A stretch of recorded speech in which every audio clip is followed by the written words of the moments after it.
নাহমাদুহু ওয়া নুসাল্লি আলা রাসূলিহিল কারীম, আম্মা বা'দ। সম্মানিত দিনদার ঈমানদার আমার মুসলিম ভাই ও বোনেরা, সকলকে জানাচ্ছি আন্তরিক শুভেচ্ছা ও অভিনন্দন। আমি কথা বলবো পবিত্র রমজান মাসের পর শাওয়াল মাসের অতিরিক্ত 6টি রোজা সম্পর্কে। হযরত আবু আইয়ুব আনসারী রাদিয়াল্লাহু তাআলা আনহু একটি হাদিস বর্ণনা করেছেন। তিনি বলেন, রাসূলুল্লাহ সাল্লাল্লাহু আলাইহি ওয়াসাল্লাম বলেছেন, যে ব্যক্তি রমজান মাসের সব ফরজ রোজাগুলো রাখার পর শাওয়াল মাসে 6টি রোজা রাখবে, আল্লাহ তাআলা তাকে পূর্ণ 1 বছর রোজা রাখার সওয়াব দান করবে। সুবহানাল্লাহ।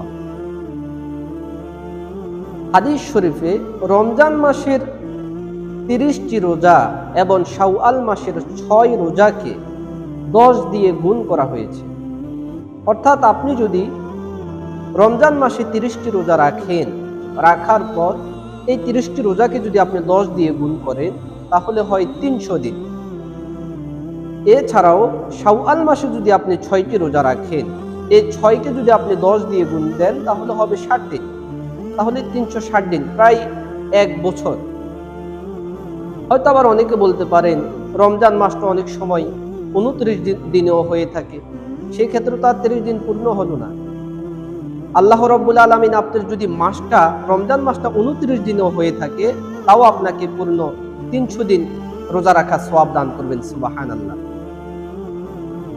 আবার অনেকে আছেন রমজান মাসে রোজা কাজা হয়ে থাকে। আমার অনেক মা বোন হয়তো বিভিন্ন কারণে, ওজরের কারণে রোজা কাজা হয়ে থাকে। তাদের ব্যাপারে, যাদের রোজা কাজা আছে, তারা যদি কাজা রোজা না রেখে, পূর্ণ না করে যদি সে শাওয়াল মাসের 6টি রোজা পালন করে, তাহলে কি সে সওয়াব পাবে?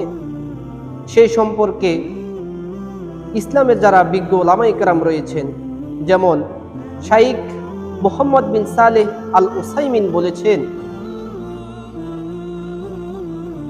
নারীদের জন্য অথবা যাদের রোজা কাজা আছে, তারা আগে রমজান মাসের কাজাগুলো পূর্ণ করবে। পূর্ণ করার পর অতঃপর শাওয়াল মাসের রোজাগুলো রাখা শুরু করবে।